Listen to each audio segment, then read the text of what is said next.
इंसानों ने सिर्फ 40 साल में दुनिया की चौथी सबसे बड़ी झील को लगभग गायब कर दिया। और ये कहानी किसी सुनामी, भूकंप या जलवायु परिवर्तन की नहीं है, बल्कि ये कहानी है एक सरकारी फैसले की, जिसने लाखों लोगों की जिंदगी बदल दी। पूरे इलाके का मौसम बदल गया और अंतरिक्ष से दिखाई देने वाला एक विशाल जलाशय एक रेगिस्तान में बदल गया। और हैरानी की बात यह है कि उस टाइम लोगों को लग रहा था कि वे विकास कर रहे हैं। तो आखिर अराल सागर के साथ ऐसा हुआ क्या? आज के वीडियो में समझते हैं अराल सागर का पूरा सच। 1960 के दशक में मध्य एशिया में कजाकिस्तान और उज्बेकिस्तान के बीच में फैला अराल सी दुनिया की चौथी सबसे बड़ी झील थी। लगभग 68,000 वर्ग किलोमीटर में फैला ये सागर लाखों लोगों की जीवन रोटी था। बंदरगाह पर हजारों शिप आते जाते रहते थे। हर साल हजारों टन मछलियां यहाँ से पकड़ी जाती थी और इस सागर को जिंदा रखती थी सिर्फ दो नदियाँ, अम्मू डारिया और सार डारिया।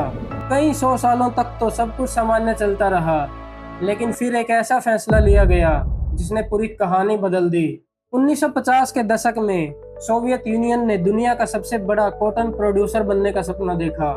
कपास, जिसे उस समय व्हाइट गोल्ड भी कहा जाता था। लेकिन कपास उगाने के लिए बहुत ज्यादा पानी की जरूरत थी, इसलिए सरकार ने एक फैसला लिया। अराल सागर तक जाने वाली दोनों नदियों के पानी को खेतों की तरफ मोड़ दिया गया। हजारों किलोमीटर लंबी नहरें बनाई गई।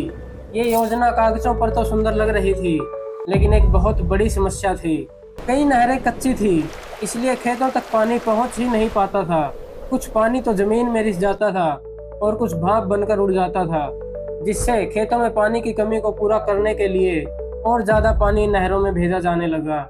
अब हर साल अराल सागर तक पानी कम पहुंच रहा था। शुरू में तो किसी ने फर्क महसूस नहीं किया, लेकिन अब प्रकृति धीरे धीरे जवाब दे रही थी। झील सिकुड़ती गई, नमक बढ़ता गया, मछलियां मरने लगी, फिशिंग इंडस्ट्री लगभग समाप्त हो गई थी और 1987 तक अराल सागर दो हिस्सों में बंट चुका था, उत्तरी और दक्षिणी। इसके बाद दक्षिणी हिस्सा भी धीरे धीरे खत्म होता गया। पहले जहां जहाज तैरते थे, आज वहां रेत फैली है।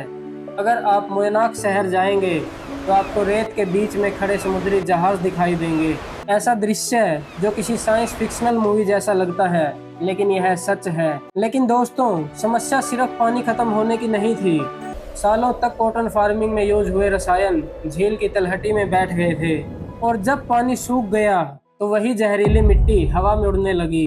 हर साल लाखों टन नमक और जहरीली धूल सैकड़ों किलोमीटर दूर तक फैलने लगी।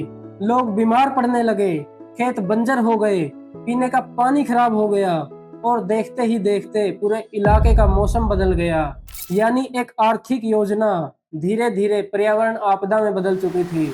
इस समस्या से निपटने के लिए 2005 में कजाकिस्तान ने कोक अरल डैम बनाया, जिससे उत्तरी हिस्सा धीरे धीरे पुनर्जीवित होने लगा। मछलियां वापस लौटी, फिशिंग इंडस्ट्री भी वापस आई, लेकिन दक्षिणी हिस्सा आज भी लगभग पूरी तरह सूखा हुआ है। अराल सी की यह कहानी हमें एक बहुत बड़ा लेसन देती है। जब डेवलपमेंट प्रकृति की सीमाओं को इग्नोर करता है, तो इसकी कीमत आने वाली पीढ़ियां चुकाती हैं।